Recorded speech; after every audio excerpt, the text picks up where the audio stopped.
Rich Rising, it's day 143 of 365, and today's message is let's set some ground rules.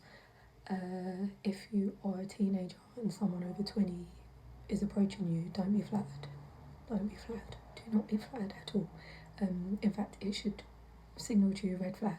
Like, why is someone over 20 approaching a teenager? And I know there'll be loads of dispute about this, and I don't care. Ground rules, okay? And it's like, obviously, if you don't like it, you can scroll on. You don't have to listen to what I say, or hear other people's advice. But understand this: the one thing that is absolutely disgusting is to prey on young people. And whilst it might not be so much about age, because of course there are some people who have greater intelligence and greater emotional maturity than people who are older in age. Like, that's a fact. The reality is, it's about experience. And unfortunately, something that does come along with people with age is experience. People have more experience than you. And so, someone above 20 going near a teenager, and specifically the earlier years of teenagehood, it's just weird. And that's the thing, it needs to be called out for what it is. There's too much pandering to everyone at the moment. It's like, yeah, there's this whole thing about gender wars and whatever else, and it's like, it's bigger than that. It's really, really bigger than that. Like, it's as deep as, like, you're actually going out of your way to harm someone. And so you need to start thinking about the why. And it's like, how, I don't even know if people that do this, people who sexually assault people, can be rehabilitated. I think it's important to understand for themselves where it's stemming from. Like, where does it stem from? How does that develop in you to make you think that that's okay? And then if we're going beyond that, people who are above 20 move into teenagers, like, it's not okay. It's really, really not okay. And it's like, again, as I said yesterday, the matter is about the implications. And it seems to be like that's the one thing that's completely ignored. Completely ignored. Even with the most recent cases, like the one in Southampton, and even the stuff that's happened in London recently, it's like, because there's no fear, enforced fear around these behaviours, people think that it's acceptable and okay to do, but it's just disgusting and it's shameful. And perhaps that's the problem. You're not around enough people that are shaming you. I don't know, once upon a time, man them used to, like, you could look to the man them to with respect and know that you could trust them. And I say that, obviously that's not true, unfortunately, of everyone, and that's the reality of it. Like, I experienced rape from someone close, someone's brother, and so I completely understand the betrayal in terms of, like, it not being from a stranger or anything like that. And again, the implications, like, we're so ignorant. It's like, but we have to get to, before we even get to the implications, we need to get to the root of what drives a human being to do that. What sickliness is in you that makes you think that that's okay? And also, like, why would you want to go near an underdeveloped human being? It's just bizarre. And I don't know, maybe people aren't having these conversations, and that's probably part of the problem, because people potentially don't feel safe to have the conversations. And because they're not having the conversations, they then end up around sickly people that are encouraging them. And that, to me, is negative encouragement. If you're around someone who's encouraging you to do harmful things, or you know, is in line with you, maybe you're on the same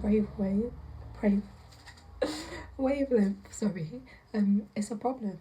It really, really is a problem. But anyway, other ground rules, as I've said 1,000 times on here, leading with sex. Anyone who leads with sex or is lustful towards you, stay away from them. Anyone who makes it evidently clear that all they're interested in is how you look and are attracted to you based on your looks, stay away from them. Anyone that you give time to who tries to coerce you into doing sexual things that you're not interested in. And you might ask, well, how do I know if I'm not interested in? You'll know in your heart. Like, you'll feel uncomfortable. You won't want to carry out whatever you're doing. And it shouldn't be that, oh, you put aside your wants and needs and your boundaries. You shouldn't put your boundaries aside to satisfy someone. Let them go somewhere else. Another thing that's really sickly in society is that people will encourage you, entice you, and coerce you to do things, and then have the audacity to try and drag your name through the mud when it was them in the first place that were encouraging you to behave in a certain way or to do things in a certain place or whatever it is.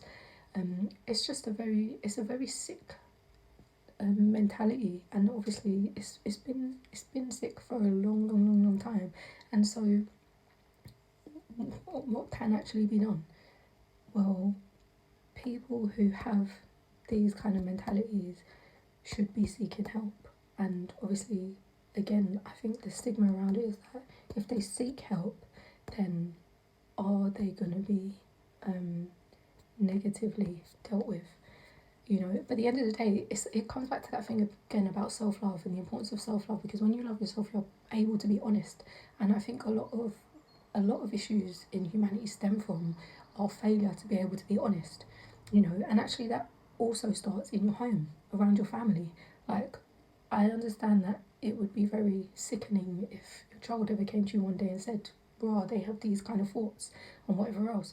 But best that they tell you their thoughts and put it out in the open, and then at the very least you can get help, because hopefully they're not so unwell that they try and harm you, God forbid.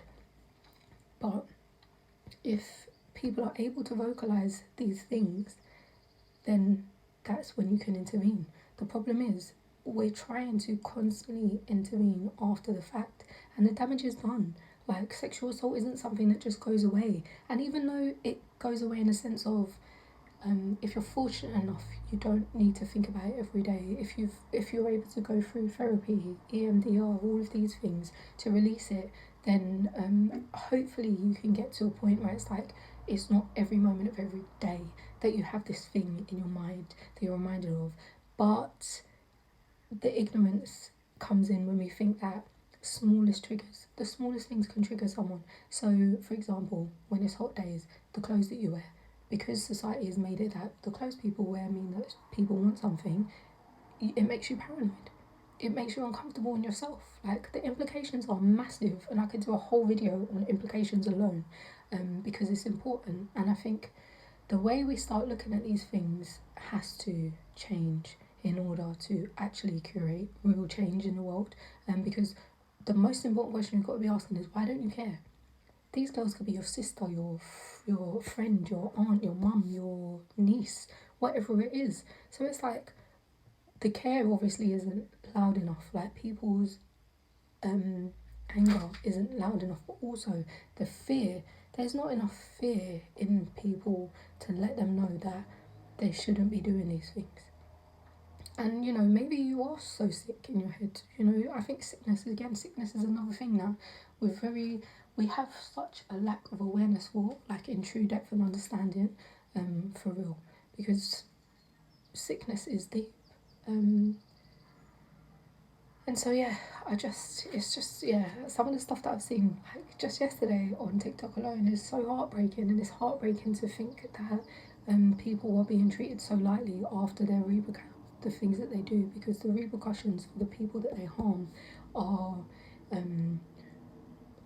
life-changing and in the worst possible way. So it's really, really, really, really of extreme importance that, you know, you're protecting innocent people, you're protecting girls, you're protecting boys, you know, protect boys as well. Like, it shouldn't be applauded that young boys are getting with older women.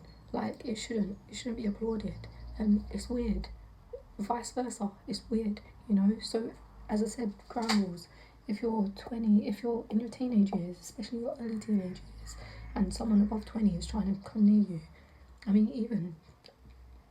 even above 15, Like, you don't need to be involved in all of that stuff. Stay focused on yourself. Like, learn to love yourself before you allow anyone near you.